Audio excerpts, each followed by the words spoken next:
हे friends, आज की इस वीडियो में हम बात करने वाले हैं ऑक्सीशोषण तथा अनऑक्सीशोषण में अंतर। और यदि आपको परीक्षाओं में दिख जाए कि वायवीय श्वसन तथा अवायवीय श्वसन में अंतर लिखिए तो आपको घबराना नहीं है, आपको यही अंतर लिखने हैं, आपको पूरे नंबर मिलेंगे, क्योंकि ऑक्सीशोषण को ही वायवीय श्वसन कहते हैं तथा अनऑक्सीशोषण को ही अवायवीय श्वसन कहते हैं। बिल्कुल क्लियर है, आपको याद रखना है। तो चलिए वीडियो को शुरू करते हैं और आपको समझाते हैं। देखिए सबसे पहला पॉइंट क्या लिखा हुआ है, इसमें ऑक्सीजन की आवश्यकता पड़ती है। क्या होती है, जो ऑक्सीशोषण है इसमें हमें ऑक्सीजन की आवश्यकता पड़ती है। और देखिए अनऑक्सीसाइड क्या है, इसमें ऑक्सीजन की आवश्यकता नहीं पड़ती है। क्या है, इसमें ऑक्सीजन की आवश्यकता नहीं पड़ती है। चलिए एक समीकरण के माध्यम से समझते हैं।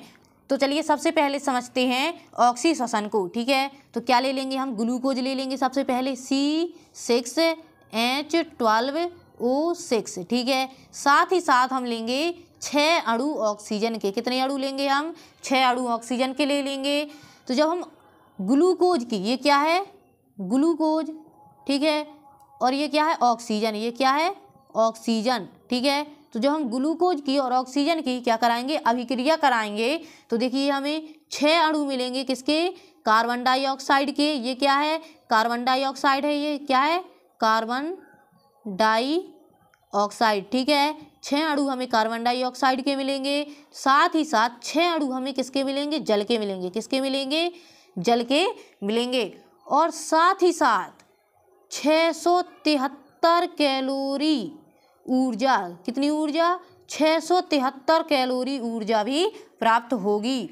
ठीक है, क्लियर हुआ। मतलब हमें इसमें इस अभिक्रिया में ऑक्सीजन की आवश्यकता पड़ी, तो यही तो लिखा हुआ है, इसमें ऑक्सीजन की आवश्यकता पड़ती है, ऑक्सीशोषण में ऑक्सीजन की आवश्यकता पड़ती है। ठीक है, अब समझ लेते हैं अनऑक्सीशोषण। ठीक है, तो चलिए समझते हैं। तो इसमें भी सबसे पहले क्या लेंगे, ग्लूकोज ले लेते हैं। क्या लेंगे, ग्लूकोज। अब ग्लूकोज को हम ऑक्सीजन की अनुपस्थिति में तोड़ेंगे। किस में तोड़ेंगे, ऑक्सीजन की अनुपस्थिति में तोड़ेंगे। तो देखिए जब ग्लूकोज को हम ऑक्सीजन की अनुपस्थिति में तोड़ेंगे तो देखिए क्या बनेगा, 2 अणु हमें मिलेंगे किसके, एल्कोहल के, C2H5OH। ये क्या है, एल्कोहल। क्या है ये, एल्कोहल, जिसे हम शराब भी कहते हैं। ठीक है, और साथ ही साथ हमें 2 अणु मिलेंगे किसके, कार्बन डाइऑक्साइड के। किसके अणु मिलेंगे हमें, 2 कार्बन डाइऑक्साइड के। साथ ही साथ 21 क्लोरी, कितने, 21 क्लोरी ऊर्जा भी प्राप्त होगी। तो देखिए हमें इसमें ऑक्सीजन की आवश्यकता नहीं पड़ी ना, और हमें ये मिल गए हैं। तो मुझे उम्मीद है कि आपको इतना समझ में आ गया होगा। तो चलिए अब बढ़ते हैं दूसरे अंतर की तरफ। तो देखिए क्या लिखा हुआ है, इसमें भोज्य पदार्थों का पूर्ण रूप से ऑक्सीकरण होता है। क्या होता है, ऑक्सीशोषण में इसमें भोज्य पदार्थों का पूर्ण रूप से ऑक्सीकरण होता है। अब पढ़ लेते हैं अनऑक्सीशोषण। क्या है, इसमें भोज्य पदार्थों का अपूर्ण रूप से ऑक्सीकरण होता है। कैसा होता है, अपूर्ण रूप से ऑक्सीकरण होता है। तो चलिए अब पढ़ लेते हैं तीसरा अंतर।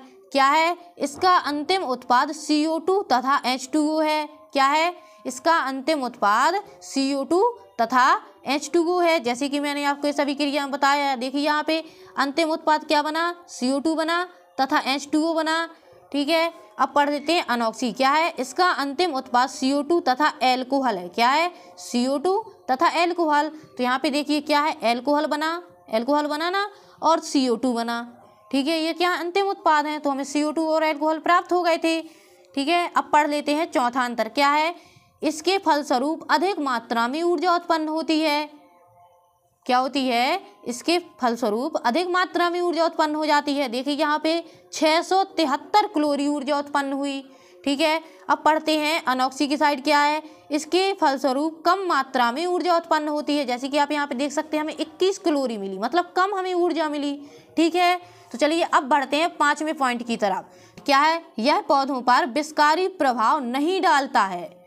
क्या करता है, यह पौधों पर विषकारी प्रभाव नहीं डालता है। अब पढ़ते हैं अनऑक्सी की साइड। क्या है, यह पौधों पर विषकारी प्रभाव डालता है। तो चलिए अब पढ़ लेते हैं 6वां पॉइंट। क्या है, अधिकांश जीवों में यह क्रिया होती रहती है। और अनऑक्सी की साइड देखिए, यह क्रिया बहुत कम जीवों में होती है। यह क्रिया बहुत कम जीवों में होती है। मुझे उम्मीद है कि आपको इतना समझ में आ गया होगा। तो चलिए अब पढ़ते हैं 7वां पॉइंट। क्या है, इसमें 38 ATP अणुओं का लाभ होता है। कितना लाभ होता है? 38 ATP अणुओं का लाभ होता है। तो जैसे कि आप देख सकते हैं यहाँ पे 673 कैलोरी है ना, तो इसी को हम कहते हैं 38 ATP। क्या कहते हैं इसी को? 38 ATP। तो चलिए अब पढ़ लेते हैं अनऑक्सी साइड क्या है। इसमें 2 ATP अणुओं का लाभ होता है। कितने? 2 ATP अणुओं का लाभ होता है। तो 21 कैलोरी ऊर्जा को ही कहते हैं 2 ATP। ठीक है, कंफ्यूज होने वाली कोई बात नहीं है, या लगा के आप लोग इस प्रकार से लिख लेना। तो मुझे उम्मीद है कि आपको इतना समझ में आ गया होगा। अब पढ़ते हैं 8वां पॉइंट क्या है। यह क्रिया कोशिका द्रव्य तथा माइटोकॉन्ड्रिया में पूर्ण होती है। किसमें पूर्ण होती है? कोशिका द्रव्य में और माइटोकॉन्ड्रिया में पूर्ण होती है। फिर देखिए अनऑक्सीसाइड क्या है। यह क्रिया केवल कोशिका द्रव्य में पूर्ण होती है। किसमें पूर्ण होती है? कोशिका द्रव्य में। तो मुझे उम्मीद है कि आपको ये वीडियो पसंद आई होगी। अगर आपको वीडियो पसंद आई हो तो लाइक कर देना, चैनल को सब्सक्राइब कर लेना। मिलते हैं अब नेक्स्ट वीडियो में, तब तक के लिए बाय।